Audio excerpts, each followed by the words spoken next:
Hello and welcome to Unabridged, the weekly podcast where teachers take on books. This is Sarah.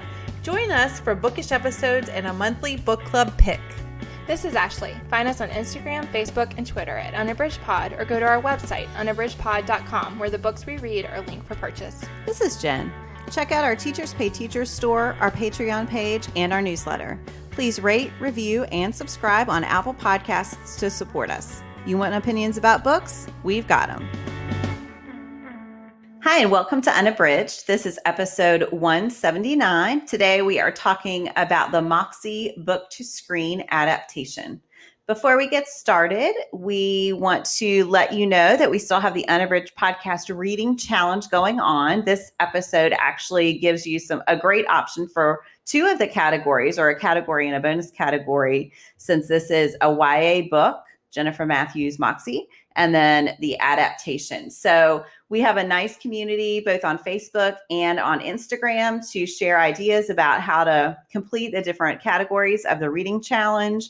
You can find us on StoryGraph, where you can log in your challenge books that you've read. So that's fun, and you can compare it with other people. So yeah, let us know if you'd like to join. You can find out more information at unabridgedpod.com/reading-challenge-2021. All right. Well, to get started today, we are going to do our bookish check-in. Ashley, what are you reading? So I shared about this one on Instagram recently, so Sarah and Jen will know, but I am looking for comfort reads. I've been talking about that on my account and have shared a little bit on here, but we have a lot of tumult in our family life right now. And so I found that I was reading a lot of romances, which I was really enjoying. But then I was looking for something a little different, but still in the arena of comfort reading. And so I started Alan Bradley's Flavia de Luce, book 1, which is The Sweetness at the Bottom of the Pie. Yay!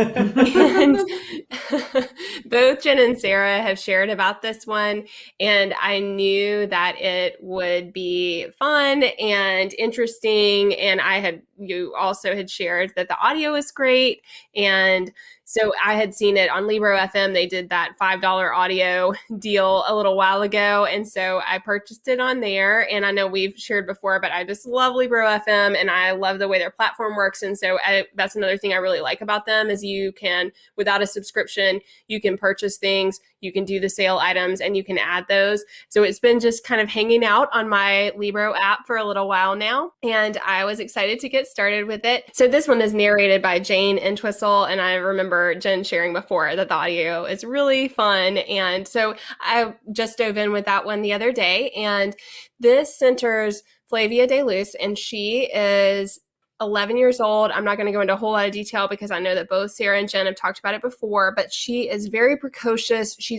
loves science. She's particularly interested in chemistry. She has quite a dark side, but the dark side is really funny. And so I think all of that's really fascinating. She's very interested in poison and concocting things that could hurt people. And yet she is quite charming and has a pretty challenging situation in a lot of ways. She's got these two sisters. She feels very distant from them. They dump on her in the opening of this book. They dump on her the fact that she is adopted and casually mention it over breakfast one morning and say that they weren't supposed to say anything and they were sworn to secrecy. And she was like, no, it can't be true. That can't be true. And they tell her a whole story about how her mother, who had passed away when she was very, very young, took all these pictures to the adoption agency to try to see if it looked like her. And so it's that kind of thing that she is always battling with those two older sisters and kind of concocting ways to torture them, it seems. But in the beginning of this one, she discovers a person who is dying in the garden outside of their house and then watches this man die. And so that is the inciting incident essentially in this story. And so things go from there. And prior to that, the one other ominous occurrence is that there was a dead bird found in the morning outside of the house. And it was clear that her father, whom she cares about but seems very distant from, was deeply disturbed by this appearance. And so you see that, and there's a bit of a scuffle in the night that she hears going on and sees going on a little bit, and then she discovers this body in the garden. So shenanigans ensue, and I am only a little bit of ways in, but exactly as promised, she is a very, very compelling character, and the story is a lot of fun. So again, that's Ellen Bradley's The Sweetness at the Bottom of the Pie. I love that one so much. And I do too. I need to get back to reading. I mean, I just have so much to listen to on audio, and for those, I just want to listen to them on audio. Yeah. It's just such great narration. They're really good. All right, Sarah, what are you reading? So I am almost done with, well, first of all, my in real life book club is going to have their first meeting soon. And so we're going to meet outside and distance and all that stuff. But everybody's been vaccinated. So I'm very excited to have an in-person book club meeting, which will be really fun. But we chose Jocelyn Jackson's Never Have I Ever. And this is sort of like a twisty mystery thriller adjacent book. It is about Amy, who is a suburban wife and mother who lives in this, I don't know, I picture like a planned unit development where all the houses look very similar and most people are wealthy and there's a lot of neighborhood gossip. And so she lives in this neighborhood and she has a secret that happened a long time ago. And then this new woman moves in. They have a house they call the Sprite House. And it is, I guess, a more transient location. People rent it out. And so they kind of look down on that house. And someone new moves in. It's a woman and her son. Her name is Rue. And Rue shows up at this evening book club that the women in the neighborhood attend. And she shows up unannounced and kind of takes over. And she's very charming and people really like her. And then you find out she also is a pretty dark, shady lady. and she begins this ploy to blackmail Amy about her secrets. And I have to say, it was very compelling. It has some twists that I did not see coming and maybe disturbing to some readers. So I just want to put that out there, but I think it's going to be an interesting one to discuss. And I was actually at the beach for a little bit. It was the perfect beach read because it's super quick, kept my attention. But again, it's a little twisty. So just so you know, but I really enjoyed the experience of reading it. And I thought that it was definitely lived up to the expectations I had. So that is Jocelyn Jackson's Never Have I Ever. I really want to read that. I read maybe The Almost Sisters by her and really enjoyed it. I have another one by her that I got at a used bookstore that sounds great. I think she's a great writer and she wrote very convincingly about this demographic. So I'm interested to see what you think if you read it, Jen. Yep, it's on my list. We'll see. I'm feeling a little overloaded right now, but yeah. Jen, what are you reading? So I am in a Zora and Neale Hurston kind of place right now. I am teaching her book, Their Eyes Were Watching God, with my students. And Tony of Read with Tony is doing these Read to Learn buddy reads as kind of side buddy reads each month. And so I signed up to read Zora Neale Hurston's Dust Tracks on a Road, which is her autobiography. And I am listening to this one on audio. It is narrated by Bonnie Turpin. I always think she is amazing, but in this book, sometimes I just want to pause and applaud, even though nobody's around me, because her narration is so amazing. So Hurston talks about her childhood, which parts of it were really horrific. She had a very difficult childhood. She talks about how she ended up getting to go to college. She talks about how she became interested in anthropology. And one of the things that she studied was different dialects in the South. She goes to the Bahamas. And so Bonnie Turpin is navigating all of these different dialects, all of these different regional accents. And it is absolutely amazing. At times, I kind of have forgotten that it's a narrator. I keep thinking it's Zora Neale Hurston, which of course is ridiculous, but it is just that vivid.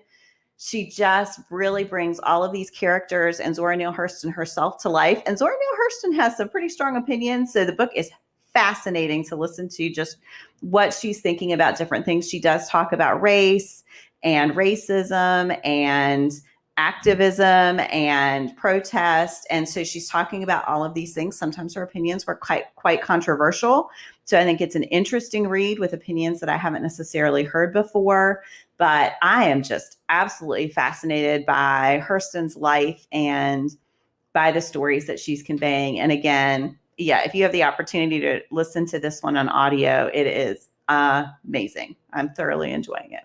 That sounds great. I have had that one on my shelf a long time and hadn't really gotten into it. I remember I think I started it and then just didn't gain a lot of traction. I love her, but I didn't make a lot of traction on it. But Bonnie Turpin makes it very desirable to listen. Mm-hmm. And I can see how that's inviting into the book as well. I will say I thought the beginning was a little slow. It took me probably a chapter to feel really pulled into the book. I'm not sure why. I mean, it's the end of the school year, so I'm a little stressed, which may have something to do with it. But yeah, it's amazing. I will also say, just because I don't think I've mentioned this on the podcast, that I listened to Their Eyes Were Watching God narrated by Ruby Dee this last time, and that narration is also amazing. So again, that one was available on Libro FM. There was a great deal on it, and I picked it up and knew I wanted to refresh my memory before I made assignments for my students. So I'm going to read the print again before we talk about it. But that narration as well was really great. So yeah, I'm loving Zora Neale Hurston on audio right now. All right. Well, we are going to switch over now to our main discussion. So we read the Jennifer Matthews MOXIE as our buddy read in April, and then also discussed the adaptation with our buddy read group and had some very spirited reactions. So they were a lot of fun. Maybe we'll bring up some of the comments that people made. We will give everyone full credit. So let's start with overall impressions of the book. Sarah, what did you think of this one? I really loved the book. I thought it moved really fast, and I really loved that the book was centered so much on female relationships, supporting each other as women. So I really love the way that Vivi found her voice in the book and then had all of these wonderful characters and had created these friendships around her. I loved the book. The movie, not so much. Spoiler alert. Ashley, what was your overall impression of the book? I felt like it was a really powerful read, and I thought that the message of the strength of being together as women and how powerful women can be through that is really awesome. And I also loved that it additionally, Matthieu addressed the role of male allies and what that can look like and why that's challenging. I think all of that worked really well. And I especially liked the female friendships that came from uniting together under a cause that they all supported, and how they learned to be empowered from that support, and they learned what feminism was and why it's important and how it's okay to celebrate that and important to celebrate. So I thought all that worked really well. What about you, Jen? Yeah, I really enjoyed it. I thought it's a different kind of YA book. I haven't read one like this. It was really refreshing. And I have read a few books focusing on female friendships lately, but in those examples, the friendships are ending. So I thought it was really nice to read about female friendships that are working out and that aren't always easy, but that sometimes when they had conflicts or when they had misunderstandings, you could see them making an effort to work through it, which I really appreciated. So yeah, I really loved it. I do think it reads a little younger than some YA that I've read recently as well. And I think that's mostly comparative, but I also think that it would be appropriate and enjoyed by a huge audience of YA readers. So I enjoyed that too. I think there's not a lot of literature out there helping young women understand their own feminism and like what it is and how you can advocate for yourself. Mhm. And I think a lot of times girls, especially in schools, and I think that in MOXIE, it was kind of taken to a level that seemed almost absurd because you would hope that some adults would step in. But I do think a lot of young women are expected to deal with harassment and catcalls and being touched, and it is accepted. And that's what I think that's why I loved it so much, is because I think growing up that we didn't have anything like that helped you navigate that and understand that it's not okay for those things to happen, and that you shouldn't feel uncomfortable in your own skin. And that's what I think really spoke to me. I think that's why I loved it so much, is because it really provided a narrative that would help young girls navigate those situations that are really difficult. And like I said, I think in the book it is and in the movie also, it's so explicit that you would hope to God that someone would step in. But I mean, I think there's always there's a lot of times an underlying thing happening with young women in schools and in other populations too. But a lot of times young women are just expected to deal with those things. Yeah. And I thought it was kind of interesting that in our buddy read, so there were some things that when I was reading did strike me as being slightly exaggerated, that like things about dress code and things about the types of harassment or explicitness that the boys were engaging in, that they just got a pass. But in our buddy read chat, a lot of the people in our chat shared those things that had happened at their schools, or, you know, to them as teenagers, or some of them are teachers and they've seen these things happen. So I do think they're exaggerated, but I also think they're not out of the range of possibility. Yeah. So it's just like, and I think for me, it was all the things happening at the same time. But I do think, like I definitely think terrible things like that happen a lot. Yeah. All right. Well, we want to bring in the film a little bit and talk about one thing that worked for us in both the book and the film. So, Ashley, what worked for you? I think that we talked in our group about some of the things that did not work. And it is tough. I've talked about this before because often I am the one who's like reading and then watching right before the three of us discuss. And it is tough when you have read the source material and then you immediately watch the adaptation. But I think that something that really worked for me in the book and the film was the development of friendships that were otherwise non-existent through a connected cause. And so we really saw that Vivian and Claudia, like you said, Jen, I appreciated that we saw that relationship had been strong for a long time. They've known each other forever. They are best friends, but it's not easy. It's not an easy friendship in the sense that they do have to work for that friendship. And so we see that and we see that struggle. And I thought that held true well in the book and the film.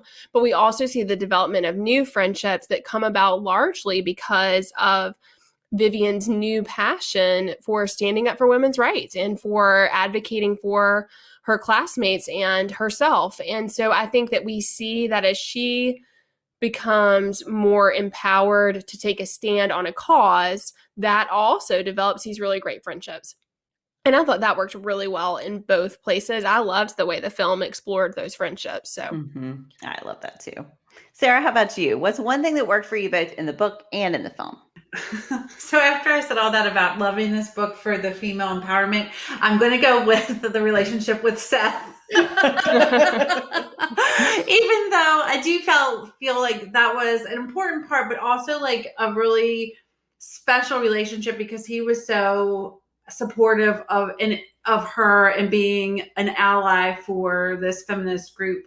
So I think that worked well in both the book and the movie. And actually I thought that Seth in the movie was even better than Seth in the book because he had a little moment in the book where I didn't like the way he was acting, but I thought that the relationship seemed authentic. I always loved that first love. So I thought that was really precious. And I thought that it was written really well and it was really believable, that relationship. And I just loved I again love the representation of a boyfriend who was supportive and being an ally and supporting Vivi in this newfound cause and empowerment. So I really loved all that. Yeah, I loved him in the film. I thought that He was great. I thought he was great. I liked the actor a lot. And I also felt like there was a lot more, I felt that his character was more empathetic in the film. Yes, for sure. And that even the times when he was at odds with Vivi, we could see why. Whereas in the book, I think that Matthieu was trying to show how hard it is for men and boys to learn what it is like for females. So I do think that's what's happening there, is that she's revealing that struggle to be an ally. If you are not the one experiencing the situation, it is hard. And so I felt like that was what was happening. But because of that, I did not like him nearly as much. Whereas in the film, he was just much more empathetic. And I mean, people in our group, some people felt the opposite because they felt like he was too perfect in the film and you didn't see any of those flaws. But for me, I really loved the way that he supported her in every situation. Yeah. How about you, Jen? So I really loved in both the book and the film the way that this celebrates different ways of being an activist and different ways of being a feminist. Because I think sometimes there's this picture that so Vivian through the whole most of the movie does not put it out there that she's the one who's responsible for MOXIE, that she's the one who's responsible for starting the zine. And all of these other girls start coming up with ideas about ways to support the movement and ways to further the movement. And I kept expecting for Vivian to get resentful and for her to feel like she wanted to take credit and to stand up and be a leader. And she never does that. And I thought it's so interesting that I've been conditioned to feel that that's what people want who want to stand up for what's right. And so I thought it was really great that she really was just trying to make a change, but that she didn't need it to be associated with her in particular. And I thought as well that Emma, now I thought this worked better in the book than in the movie, but I did appreciate that in both Emma, who is a cheerleader, is welcomed into the group. And I think sometimes there are stereotypes out there about what it means to be the right kind of feminist. This makes me think of Roxane Gay and Bad Feminist. But anyway, to be the right kind of feminist. And I think you see them working through the fact that you can be a feminist in a lot of different ways. And so I really appreciated that in both. Yeah, that was another thing I really loved in both, was that Emma, who could have been positioned as kind of the antagonist the whole time, instead became part of the cause and part of the movement. I just don't think we see, that was one of my most favorite things about the book, because I don't think we see that very often, where somebody who seems to be an antagonist in the end isn't even changed. Right. She's understood in a new way that creates a space for empathy and compassion and kindness that then enables this friendship. I thought that was really great, because I think that a lot of times, even when we see that model for young adult literature, it still is like the person has changed, but instead it's that Vivian came to see her. It reminded me a lot of what we talked about in Mira Jacobs' Good Talk, when she talked about the woman that she worked for and how she looked at her but could never see her. And I think that we see that moment where Vivian really is able to see Emma as a person instead of this stereotypical shadow that she had believed her to be the whole time. I think we see that too with Claudia, that she's so frustrated with Claudia that she's not putting stars and hearts on her hands, and that she's not there. In the book, it's in a robe, and in the movie, it's in a tank top for their activist movement moment, I guess. And we see that Claudia can support the movement too, but it can be in a quieter, less obvious way. I thought that was really nuanced and really well done. So we want to move on and just focus a little bit on some changes from the book to the film and what we thought about those. So Ashley, I'm going to let you start. What do you think? So something that I did not like at first, but came around to really appreciating, was that in the film, the principal is female. So that was a huge difference, because in the book, the principal is male and also is the father of Mitchell. And so there's all of this macho power happening that I think is very believable, but is very different from a woman principal who is letting Mitchell get by with all these things and is looking the other way or minimizing the complaints that people are making. And so again, in the beginning, I didn't love that because I felt like I wanted the showcase of the macho culture and the way that that can dominate.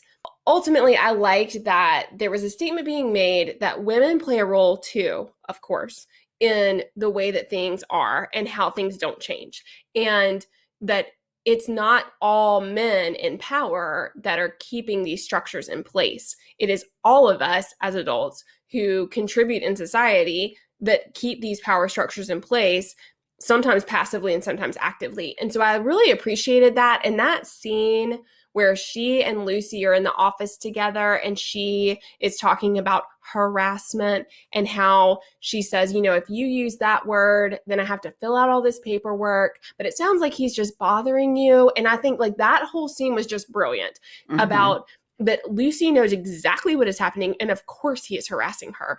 And yet we see an authority figure who is a woman completely minimizing the situation and trying to brush it under the rug. And I thought all of that was great. So that was a change that I was very skeptical of that I came to really appreciate. And I think that there were a lot of messages tied to that throughout that were powerful. Sarah, how about you? What's a change that you want to focus on from the book to the movie? I think for me, I found Vivi in the book I was able to understand her way more than in the movie. And I don't know if it's just the condensed way that the movie had to portray her. I just didn't feel like her outrage. It just didn't seem to be like a progression that I understood. It just seemed, I guess I didn't buy when she first did MOXIE in the movie. I didn't buy why all of a sudden she was creating this thing. And in the book, I did. Like in the book, I thought it was all very well paced. But in the movie, there was just some things that they chose to focus on with Vivi's character that I just didn't. I don't know. There were just a lot of things that I didn't feel were developed enough. Her anger at her mom, and they made a change that her dad and her mom had split up, and there was this one part in the movie where she is screaming about, is she going to see her dad at Christmas?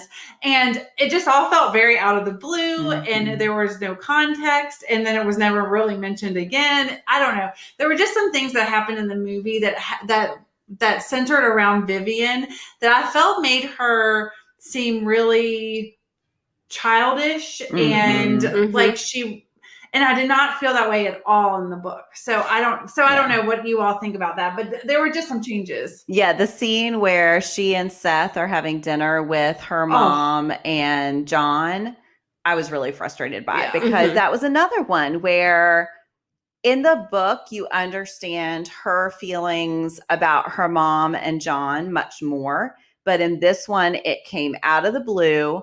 And then she has this complete meltdown. Seth is trying to be supportive. She screams at him. It escalated way too quickly and went far beyond what seemed reasonable is not the right word, but it seemed to fit with her character. And the champagne too. The champagne scene where they're at a football game and she has a champagne bottle at a football game. And then she's drinking out of the bottle very apparently. Yes. Yeah. And then she walks home and walks in. I mean, all that it took me out and made me, I just didn't like any of that.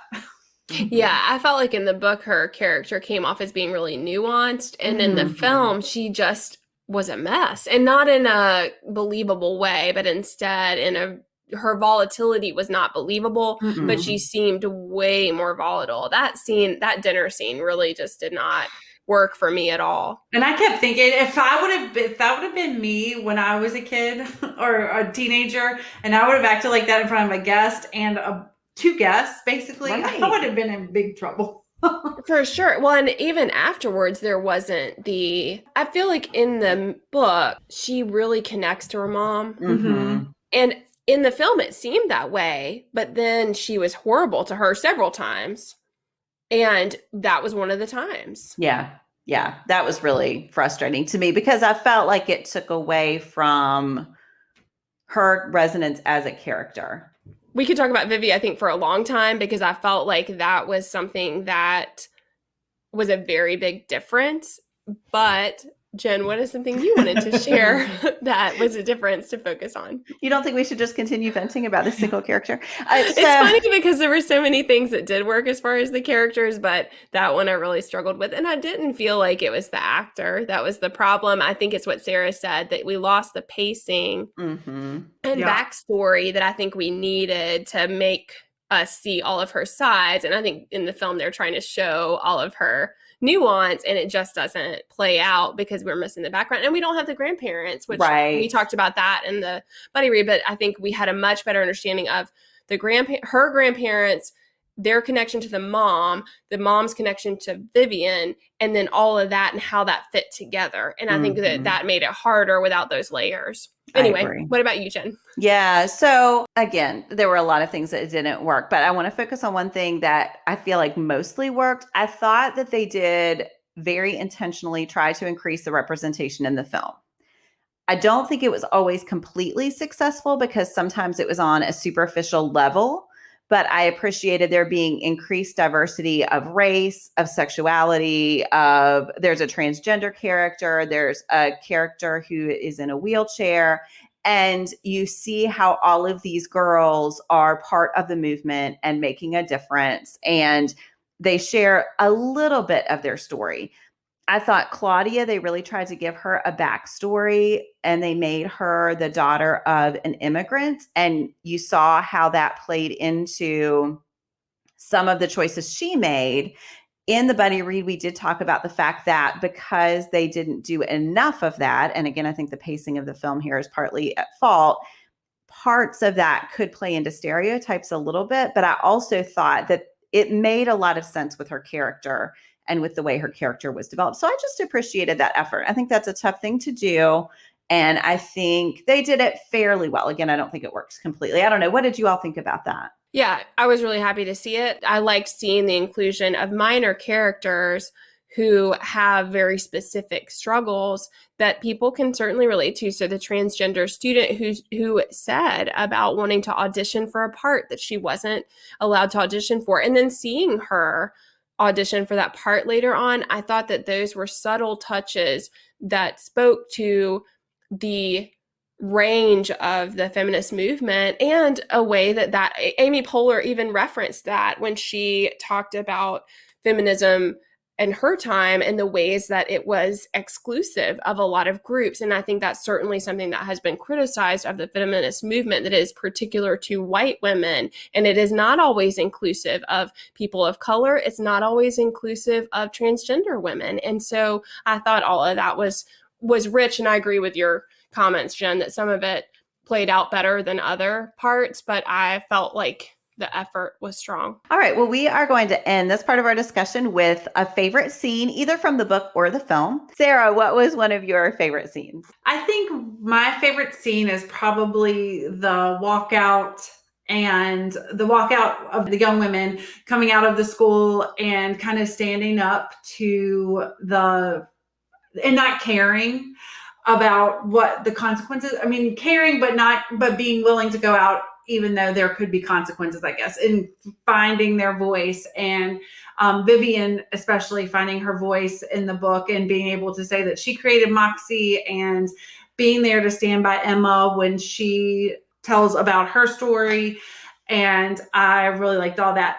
And I do want to say one thing I loved in the movie is the one change I loved in the movie that is also one of my favorite scenes is Mr. Davies. He is very different in the book and the movie. And I love the part in the movie where he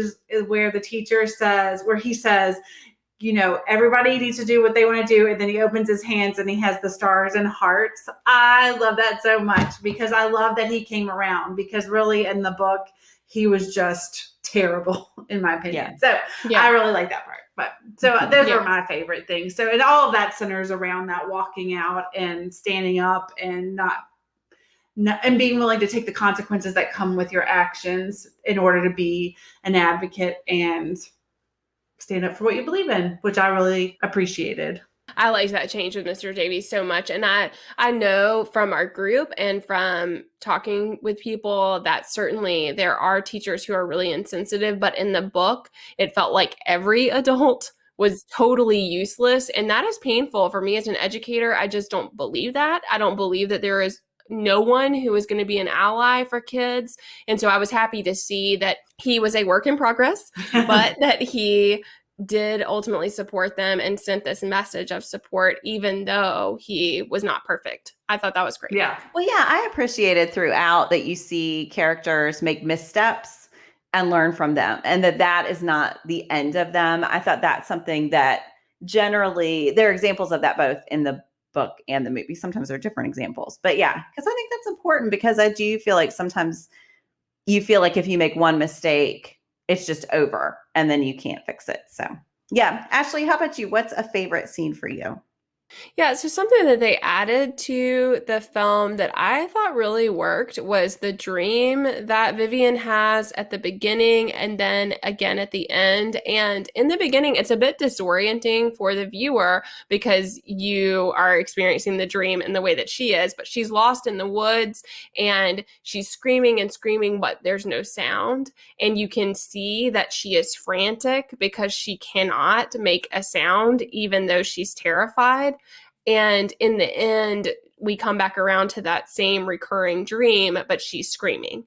And I thought that was really powerful. I loved the symbolism of that. I loved that even in that moment of empowerment, it's still a scream and she's still in a lot of ways afraid, but she's able to vocalize that emotion that previously was balled up inside. And I thought all that really worked. So there were some things that were added to the film that I did think enriched the visual components of it. Yeah, I agree. What about you, Jen? What's the favorite scene for you? I really liked, and this is both in the book and the movie, the initial thing in the zine that Vivian is encouraging everyone to do is to draw stars and hearts on their hands. And it's such a small step. And Claudia says, what's that going to change? She doesn't understand. But it's so nice to see that that is a moment of just reaching out and communicating that people feel the same as you, and to sort of bring people in. And that's the moment when she connects with Kira again. And that's the moment when she's walking through the halls and she starts seeing people that she wouldn't have expected who have stars and hearts on their hands. And I just thought it's just really encouraging to think. Sometimes it feels so daunting to try to make a difference, but to see that just saying, hey, I'm feeling like something is not right, can be enough to start something bigger, that you don't have to know the entire pathway that this movement has to take before you start it, that just saying something is wrong is a good place to start. And so I thought that was really well done in both works. Yeah, I loved that too. And I loved one thing about that is how unbelievably self-conscious she was about doing it. And I thought that played out well in both as well, that she was desperate to scrub it off her hands because even that small act was too much. And then as she found, which is true of teens, but is also true of adults, Absolutely. that she found people who were doing it too. And in a lot of ways, taking the risk, basically, to take a stand, even though it was a small thing, it is an act of courage to do that. And the courage is easier to find when you do it together. And I thought that message was just really great. I love that. Well, we had a great time talking with our buddy read group about this book and this movie. And I thought people had such wonderful insights. I'll just put a plug in here. If you have not joined one of our buddy reads or our book club chats, we have such a good time. We have such a great group of people who discuss with us and are willing to dig into these texts and think and learn. And so, yeah, if you'd like to join us, we have those on Instagram every month. It's on Mondays, and you can just message us and let us know if you'd like to join. To end today's episode, we are going to do our Give Me One. And today's topic is thing you like to do by yourself. Sarah, what's one thing you like to do by yourself?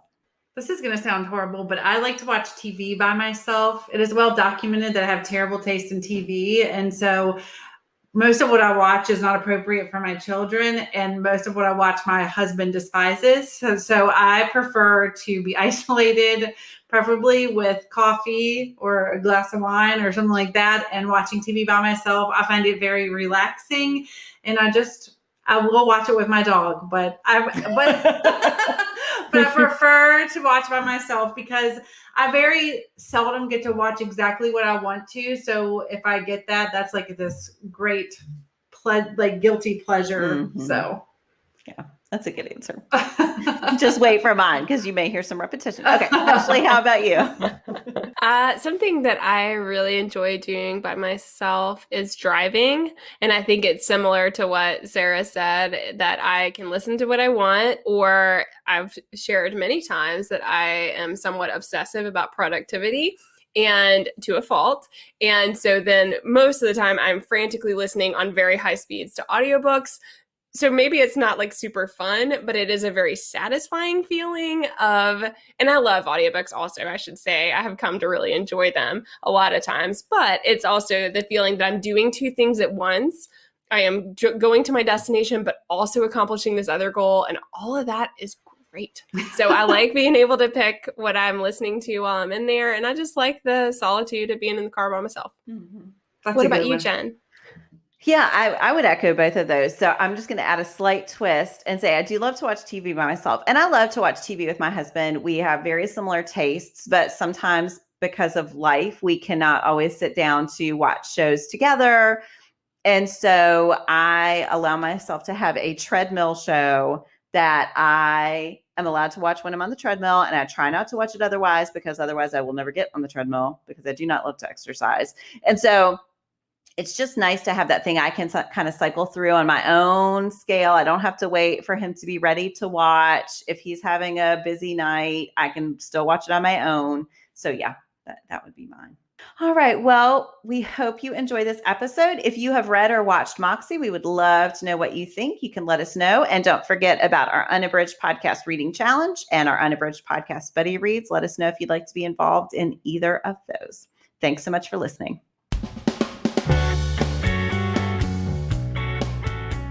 Do you have comments or opinions about what you heard today? We'd love to hear them. You can find us on Instagram, Facebook, and Twitter at Unabridged Pod, or on the web at unabridgedpod.com for a list of ways to support us. We'd like to thank Jared Featherstone, who composed our theme music, Strings of Light, and Katie Amy of Amy Photography, our podcast photographer. Thanks for listening to Unabridged.